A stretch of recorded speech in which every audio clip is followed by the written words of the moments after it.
আসসালামু আলাইকুম। সবাই কেমন আছেন? আশা করছি সবাই ভালো আছেন। আমি মোহাম্মদ আলম হুসাইন আবারও চলে আসলাম আপনাদের মাঝে একটা গুরুত্বপূর্ণ বিষয় নিয়ে আলোচনা করতে। আমি আজকে আলোচনা করব শ্রমিক কর্তৃক চাকুরির অবসান অর্থাৎ রিজাইন। হ্যাঁ, আমরা বাংলাদেশ শ্রম আইন অনুযায়ী রিজাইন কিভাবে করতে হয়, কিভাবে রিজাইনের পেমেন্ট করব, কারা রিজাইন কিভাবে করবে, রিজাইনের শর্তগুলো কী, প্রত্যেকটা বিষয় নিয়ে আমি আজকে আলোচনা করব বিস্তারিত। তো অবশ্যই ভিডিওটা শেষ পর্যন্ত দেখবেন। আর যারা আমার চ্যানেলে একদমই নতুন, প্লিজ আমার চ্যানেলটাকে সাবস্ক্রাইব করুন। তো কথা না বাড়িয়ে চলুন শুরু করা যাক।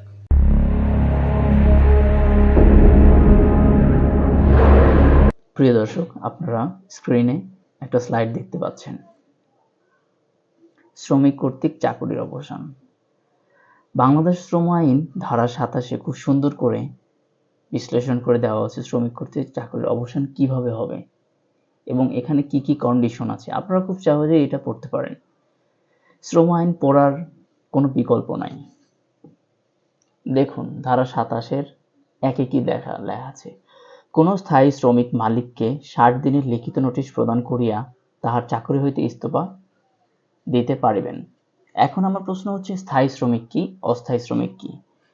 স্থায়ী শ্রমিক এবং অস্থায়ী শ্রমিক বোঝার জন্য আপনাদেরকে শ্রমিক কত প্রকার এইটা বুঝতে হবে। আপনার শ্রম আইনের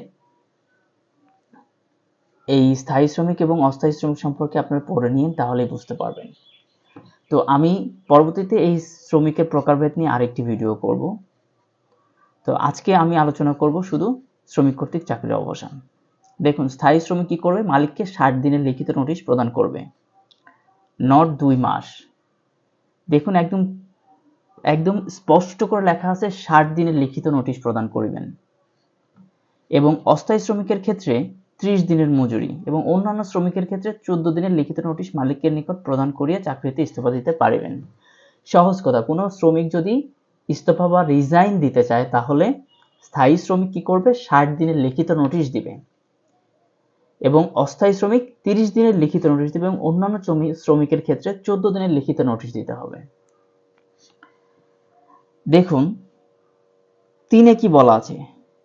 যে ক্ষেত্রে শ্রমিক বিনা নোটিশে চাকরি হইতে ইস্তফা দিতে চাহেন, সেক্ষেত্রে তিনি উপধারা 1 অথবা উপধারা 2 এর অধীন প্রদেয় নোটিশের পরিবর্তে নোটিশ মেয়াদের জন্য মজুরির সমপরিমাণ অর্থ মালিককে প্রদান করিয়া উহা করিতে পারিবেন। একদম ক্লিয়ার করে বলে দিছে যে কেউ যদি নোটিশ দিতে না চায় তাহলে সে কি রিজাইন দিতে পারবে না? অবশ্যই পারবে। কিভাবে পারবে? উক্ত মেয়াদের জন্য স্থায়ী শ্রমিকের ক্ষেত্রে 60 দিন, অস্থায়ী শ্রমিকের ক্ষেত্রে 30 দিন এবং অন্যান্য শ্রমিকের ক্ষেত্রে 14 দিনের নোটিশের পরিবর্তে ওই দিনগুলোর সমপরিমাণ মজুরির যে টাকাটা আছে এটা মালিককে প্রদান করিয়া সে রিজাইন দিতে পারবে। সহজ, যেটা আমরা করি, আমরা অনেকেই জানি। তবে এই ভিডিওটা যারা নতুন, আমি তাদের জন্য করেছি। এবার দেখুন 27-3 ক, উপধারা 3 যাহা কিছুই থাকুক না কেন, কোন শ্রমিক বিনা নোটিশে বা বিনা অনুমতিতে 10 দিনের অধিক কর্মস্থলে অনুপস্থিত থাকলে মালিক উক্ত শ্রমিককে 10 দিনের সময় প্রদান করে এই সম্পর্কে ব্যাখ্যা প্রদান করিতে এবং চাকরিতে পুনরায় যোগদানের জন্য নোটিশ প্রদান করিবেন এবং এইরূপ ক্ষেত্রে উক্ত শ্রমিক নির্ধারিত সময়ের মধ্যে লিখিত ব্যাখ্যা প্রদান বা চাকরিতে যোগদান না করিলে সংশ্লিষ্ট শ্রমিককে তাহার আত্মপক্ষ সমর্থনের জন্য আরও 7 দিন সময় প্রদান করিবেন। তাহাতেও যদি সংশ্লিষ্ট শ্রমিক চাকরিতে যোগদান অথবা আত্মপক্ষ সমর্থন না করেন, তবে উক্ত শ্রমিক অনুপস্থিত দিন হইতে চাকরি হইতে ইস্তফা দিয়েছেন বলিয়া গণ্য হইবেন। এটা হচ্ছে লেফটির ক্ষেত্রে। আমরা লেফটি নিয়ে সম্পর্কে, লেফটি চিঠি এবং লেফটি নিয়ে এর আগের একটা ভিডিওতে আমরা আলোচনা করছি, ওখান থেকে আপনারা দেখে নেবেন। এবার আসুন 4 যে ক্ষেত্রে এই ধারার অধীন কোনো স্থায়ী শ্রমিক চাকরি হতে ইস্তফা দেন, সেক্ষেত্রে মালিক উক্ত শ্রমিককে ক্ষতিপূরণ হিসেবে তাহার প্রত্যেক সম্পূর্ণ বছরের চাকরির জন্য, দেখুন স্পষ্ট করে লেখা আছে স্থায়ী শ্রমিক, শুধুমাত্র স্থায়ী শ্রমিক কি পাবে? যদি তিনি 5 বছর বা ততোধিক কিন্তু 10 বছরের কম মেয়াদে অবিচ্ছিন্নভাবে মালিকের অধীন চাকরি করে থাকেন তাহলে 14 দিনের মজুরি। এবং খতে বলা আছে যদি তিনি 10 বছর বা ততোধিক সময় মালিকের অধীনে অবিচ্ছিন্নভাবে চাকরি করে থাকেন তাহা হলে 30 দিনের মজুরি। অথবা গ্র্যাচুইটি যদি প্রদেয় হয় যাহা অধিক হইবে প্রদান করিবেন, এবং এই ক্ষতিপূরণ এই আইনের অধীন শ্রমিককে প্রদেয় অন্যান্য সুবিধার অতিরিক্ত হিসেবে প্রদান করবেন। আমি এখানে একটু সহজভাবে বলি, এইটা মূলত সার্ভিস বেনিফিট। তবে সার্ভিস বেনিফিট কারা পাবে? স্থায়ী শ্রমিক যারা, তারা পাবে। এবং এখানে দুইটা বিষয় আছে, একটা হচ্ছে 5 বছর, একটা হচ্ছে 10 বছর। দেখুন লেখা আছে প্রত্যেক সম্পূর্ণ বছরের জন্য, সম্পূর্ণ বছর। যদি সম্পূর্ণ বছর হয় তাহলে সে পাবে, যদি অসম্পূর্ণ থাকে তাহলে পাবে না, বছর সম্পূর্ণ হতে হবে। প্রথমে আছে যদি 5 বছর বা তার বেশি এবং 10 বছরের কম হয় তাহলে প্রতি বছরের জন্য 14 দিনের মজুরি পাবে, এবং 10 বছরের বেশি হয়, 10 বছর বা তার বেশি হয় তাহলে প্রতি বছরের জন্য 30 দিনের মজুরি পাবে। সহজ করে বলা আছে, একদম ক্যালকুলেশন দেওয়া আছে। আমি যদি আরো সহজ করে আপনাদের একটু বলতে চাই, দেখুন কেউ যদি রিজাইন দেয় তাহলে সে কি কি পাবে, কি কি বেনিফিট পাবে। দেখুন তার ওই মাসের যদি বকেয়া মজুরি থাকে সেটা পাবে, বকেয়া ওভারটাইম থাকলে সেটা পাবে, হাজিরা বোনাস যদি থাকে সেটা পাবে, এবং অন্যান্য যা পাওনা দিয়ে আছে সেটা পাবে। অবকৃত ছুটির টাকা, আর্ন লিভ পাবে যদি থাকে। সার্ভিস বেনিফিট যেটা আমি একটু আগে বললাম, সার্ভিস বেনিফিট বা ক্ষতিপূরণমূলক ভাতা যেটা, সেটা হচ্ছে চাকরির মেয়াদ 5 বছর বা তার বেশি কিন্তু 10 বছর কম হলে প্রতি পূর্ণ বছরের জন্য 14 দিনের মজুরি, এবং চাকরির মেয়াদ 10 বছর বা তার বেশি হলে প্রতি পূর্ণ বছরের জন্য 30 দিনের মূল মজুরি।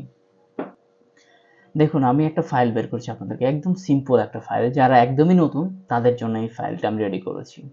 খুব সুন্দর করে বাংলাতে আছে। এখানে দেখুন চূড়ান্ত নিষ্পত্তির ধরন কি? মৃত্যুজনিত। আমি এখানে দিব হচ্ছে অব্যাহতি, আপনারা অব্যাহতি দিয়ে দিবেন। যদি অব্যাহতি হয় অব্যাহতি, রিজাইন হলে যে কারণ হবে সেটা নিষ্পত্তি। তো আমরা আজকে রিজাইন নিয়ে যেহেতু আলোচনা করছি, আমরা এখানে অব্যাহতি লিখব। এবং চাকরিতে যোগদানের তারিখ কত, আইডি নম্বর কত, চাকরিতে ত্যাগের কারণ, এই যে দেখুন অব্যাহতি, নাম কি সালমা, পদবি, আসলে অনেক পুরাতন ফাইল তো, অপারেটর সুইং, চাকরির মেয়াদ দেখেন কত, 7 বছর 1 মাস, সেকশন 7 বছর, হিসাব করার দিন, নোটিশ পেয়ার 30 দিন। দেখুন এখানে তার রিজাইন ডেট দিবেন, সে কত তারিখ থেকে আসবেন সে রিজাইন ডেট দিবেন। দেখুন,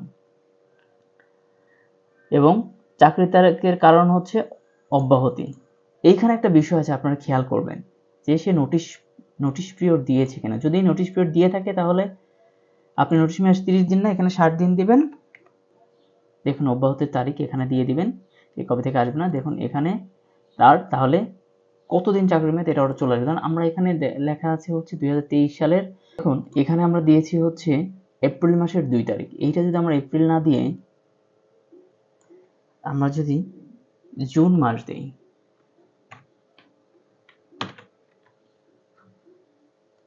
জুন মাস, দেখুন এখানে 7 বছর 3 মাস হয়ে গেছে। আপনি যদি এখানে জুলাই মাস, আগস্ট, সেপ্টেম্বর দেন, 11 মাস দেন, এখানে 7 বছর 8 মাস হয়ে গেছে। তো আমরা এখানে এপ্রিল মাস দিলাম, 7 বছর 1 মাস, তার মোট বছর হচ্ছে, দেখুন এখানে 7 বছর চলে আসবে অটোমেটিক্যালি। যদি আমরা এখানে কি করি, আমরা এখানে 8 বছর যখন করে দেব তখন 8 বছর হয়ে যাবে। 8 বছর করতে গেলে আমাকে কি করতে হবে, দেখুন এখানে যদি আমি 12 দেই, 7 বছর 9 মাস হবে, অর্থাৎ আমার সাল চেঞ্জ করতে হবে, 24 সাল করে দিই। দেখুন 8 বছর 9 মাস হয়ে গেছে, এখানে 8 বছর চেঞ্জ হয়ে গেছে। তো আপনাদের এই ডেটটা সবসময় একদম অ্যাকুরেটলি দিতে হবে, এবং এখানে দিবেন হিসাব করার দিন, অর্থাৎ তার নোটিশ পে আছে কিনা। নোটিশ পে যদি থাকে, নোটিশ পে দেয় 2 মাস, সরি 60 দিনের যে নোটিশ মেয়াদ, সেই নোটিশ মেয়াদ যদি এখানে দেয় তাহলে এখানে আপনারা 60 লিখে দিবেন, তাহলে এখানে 0 হয়ে যাবে। দেখুন আর যদি, সরি এটা হচ্ছে অন্য জিনিস, আচ্ছা এটা আসতেছি। এখানে নোটিশ মেয়াদ, মেইন ইম্পর্টেন্ট বিষয় হলো আপনার অব্যাহতির তারিখ এবং নোটিশ মেয়াদ। এই দুইটা জিনিস আপনারা খুব খেয়াল রাখবেন। এই দুটো জিনিস খেয়াল রাখলে আপনাদের কাছে খুব সহজ হয়ে যাবে। দেখুন তার চাকরির যে সার্ভিস লেন্থ, এটা অটোমেটিক্যালি চলে আসবে। সো এখানে আপনাদের কিছু, তার এখানে দিবেন হচ্ছে তার টোটাল গ্রস, তার গ্রস আমরা ধরলাম এখন 15,100 টাকা। তাহলে এটা তার বেসিক। এখানে আমার পুরাতন ক্যালকুলেশন আছে, আমরা এখানে নতুন ক্যালকুলেশন দিয়ে দিব। দেখুন তার বেসিক অলরেডি বের হয়ে গেছে। এখন এইটা তার কি মাস? দেখুন সে হচ্ছে ডিসেম্বর মাস। ডিসেম্বর মাসের 1 তারিখ থেকে সে আসবে না, তার মানে হচ্ছে নভেম্বর মাসে পুরোটা ডিউটি করেছে। তো এইখানে আপনারা চেঞ্জ করে দেবেন যে নভেম্বর 23, এখানে লিখে দিবেন না। যদি ওই মাসের বেতনের টাকা তাকে যদি আপনারা ব্যাংকে দিয়ে দেন, তাহলে এখানে আর কিচ্ছু দিতে হবে না, এখানে জিরো আসবে। এখানে জিরো আসলে দেখেন এখানে জিরো হয়ে যাবে। আপনার ওই মাসের টাকাটা আপনারা তাকে দিয়ে দিয়েছেন, সো ফাইনাল সেটেলমেন্টে ওই টাকাটা আর আসবে না। আর ওই টাকাটা যদি তাকে না দিয়ে থাকেন, নভেম্বর মাসের টাকাটা, পুরো মাসের টাকাটা যদি না দিয়ে থাকেন, তাহলে সে পুরো নভেম্বর মাস যে কয়দিন, সে কয়দিনে সে পুরো মাসের টাকাটা সে পেয়ে যাবে। দেখুন এখানে নভেম্বর আমরা লিখে দিব। আপনাদের কিছু ক্যালকুলেশন, আপনাদের কিছু ম্যানুয়ালি কাজ করতে হবে। আমার আরেকটা বড় ফাইল আছে, এই ফাইলটা আমি আপনাদেরকে সাথে শেয়ার করব। ওই ফাইলে সবকিছু অটোমেটিক্যালি চলে আসবে। ফাইলটা অনেক বড়, আমি আপনাদেরকে দেখাবো। বাট আমি আজকে আমার এই ভিডিও ডিসক্রিপশনে আমি এই ফাইলের লিঙ্কটা আপনাদেরকে দিয়ে দিব। তো এইখানে যেহেতু আমরা অব্যাহত তারিখ ডিসেম্বরের 1 তারিখ দিয়েছি, মানে পুরো নভেম্বর মাস সে ডিউটি করেছে, তাহলে এখানে আমরা লিখে দেব নভেম্বর মাস।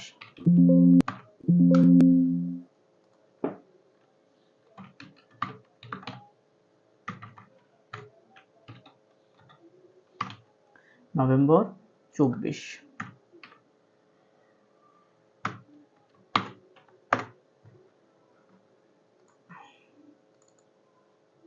তাহলে নভেম্বর 24 সালের নভেম্বর মাস যেটা আছে, সেই নভেম্বরের মাসের বেতন এখানে 15,100 টাকা আমরা তাকে দিয়ে দিলাম। মানে এই টাকাটা তাকে আমরা স্যালারির সাথে দেই নাই, এই টাকাটা আমরা ফাইনাল সেটেলমেন্টে নিয়ে আসছি, এবং তার হাজিরা বোনাস 500 টাকা দিলাম। ওভারটাইম যে কয় ঘন্টা করবে সেই কয় ঘন্টা দিয়ে দিবেন যদি থাকে। আর যদি আপনি তাকে এই মাসের বেতন না দিতে চান, এখানে জিরো করে দিলে এখানে জিরো হয়ে যাবে, তাহলে সে এখানে ওভারটাইম পাবে না, এখানেও জিরো হয়ে যাবে, হাজিরা বোনাস কি হয়ে যাবে, জিরো হয়ে যাবে। সহজ করে আমি বুঝিয়ে দিচ্ছি।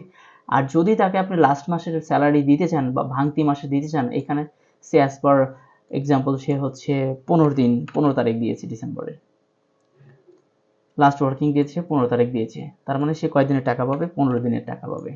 তাহলে 15 দিনের হিসাব অনুযায়ী সে যত টাকা পায় সেই টাকা এখানে আসছে, হাজিরা বোনাস পাবে না। 15 দিনে সে ডিউটি করেছে, ধরলাম আমরা 47 ঘন্টা ওভারটাইম করেছে, 47 ঘন্টার ওভারটাইমের টাকাটা তার কাছে চলে আসবে। দেখুন 15 দিনের টাকা সে পেয়ে গেছে এবং 47 ঘন্টা ওভারটাইমের টাকা সে পেয়েছে, সে ভাঙতি মাস দেখে সে হাজিরা বোনাস পায়নি। দেখুন তার আর্নলিভ, এই যে আর্নলিভটা হিসাব করে সে যে কয়দিন আর্নলিভ পায় সেই হিসাব, সে 18 দিনের যদি পায় 18 দিন, সে যদি 14 দিনের পায় 14 দিন, যদি 15 দিনের পায় 15 দিনের টাকা আপনারা এখানে দিয়ে দিবেন। সার্ভিস বেনিফিট, ইয়াস এই জিনিসটা খুব ইম্পর্টেন্ট। সার্ভিস বেনিফিট সে কত বছর, 8 বছর, 8 বছরের জন্য সে কত করে পাবে? দেখুন 10 বছরের কম হলে, আমরা বলেছিলাম 10 বছরের কম হলে 14 দিনের বেসিক, তাহলে 14 গুণন 8 কত টাকা পাশে, তাহলে ওই হিসাবে এইখানে সে দিনটা চলে আসবে। আর এখানে যদি 9 বছর হয় তাহলে 9, কিন্তু 10 বছর হলে আবার সেটা 30 দিনের হয়ে যাবে। 14 গুণন 8 112 দিনের সে সার্ভিস বেনিফিট পাবে। দেখুন এখানে অটোমেটিকলি চেঞ্জ হয়ে যাচ্ছে তার দিয়ে। অন্যান্য সুবিধা মানে টিফিন বিল, নাইট বিল, আরও কোনো যদি আপনাদের এক্সট্রা বেনিফিটস থাকে সেগুলো সে পাবে, যেমন হচ্ছে তার টার্গেট বোনাস, ইফিসিয়েন্সি বোনাস যদি থাকে সেইগুলো দিয়ে চলে আসবে এখানে। আসার পরে তার মোট টাকাটা এটা হয়ে যাবে। দেখুন এখানে নোটিশ মেয়াদ যদি থাকে, দেখুন নোটিশ মেয়াদ যদি থাকে, এখানে আমরা 60 দিন দিছি, তাহলে তার নোটিশ মেয়াদ নাই, সে পুরো টাকাটা পাবে, তার কোনো টাকা কাটা যাবে না। বাট এইখানে যদি আমরা 30 দিন দেই, দেখুন কি হয়, এই যে এখানে 30 দিন, এই 30 দিনের টাকা তার কিন্তু কেটে নেবে অটোমেটিক্যালি। তো এই জায়গাটা খুব ইম্পর্টেন্ট। 30 দিনের টাকা কেটে তারপর যদি কোনো লোন নিয়ে থাকে বা কোনো অগ্রিম নিয়ে থাকে, কোনো প্রভিডেন্ট ফান্ড থাকে, কোনো যদি অ্যাবসেন্ট থাকে, এখানে ধরুন সে অ্যাজ পার ডিসেম্বর সে 2 দিন অ্যাবসেন্ট আছে, 2 দিনের জন্য তার টাকা কেটে নেবে, স্ট্যাম্পের টাকা কেটে নেবে, একদিন অ্যাবসেন্ট হলে একদিনের টাকা কেটে নেবে। তো এইটার জন্য আপনারা এই ফাইলটা দেখুন, সে 30 দিন মেয়াদ দিয়েছে, 30 দিনের জন্য তার কি হয়েছে, নোটিশ পেয়ে 30 দিন দিয়েছে, 30 দিনের জন্য তার এখানে টাকাও কেটে নিয়েছে, টাকা কাটার পরে তার এই টাকাটা চলে আসছে 39,616 টাকা। দেখুন এখানে একটা সূত্র দেওয়া আছে, আপনাদের এখানে যা আসবে অটোমেটিক্যালি এখানে চেঞ্জ হয়ে যাবে।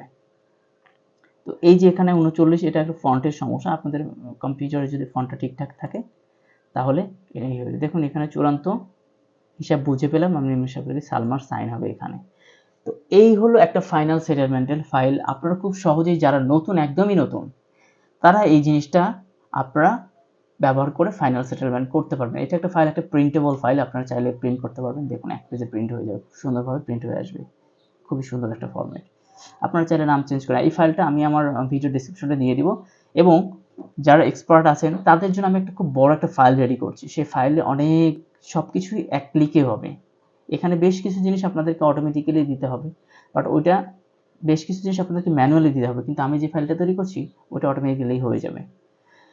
তো সবাই ভালো থাকুন, সুস্থ থাকুন। আমার ভিডিওটা ভালো লাগলে অবশ্যই লাইক করবেন, শেয়ার করবেন এবং কমেন্টস করবেন। যারা নতুন আছেন তারা অবশ্যই আমার চ্যানেলটাকে সাবস্ক্রাইব করুন। তো ধন্যবাদ সবাইকে।